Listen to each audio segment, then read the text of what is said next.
Mga boss, kung gusto niyo po baklas ng backdoor lock, turuan ko po kayo, madali lang po, 3 bolt lang po yan. Tingnan niyo po.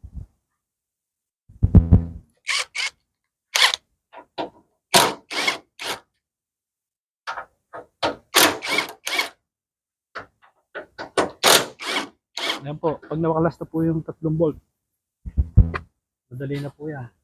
Kukunin nyo lang po rito.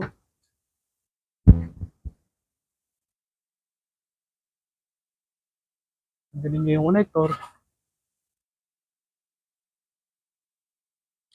Yan mga boss.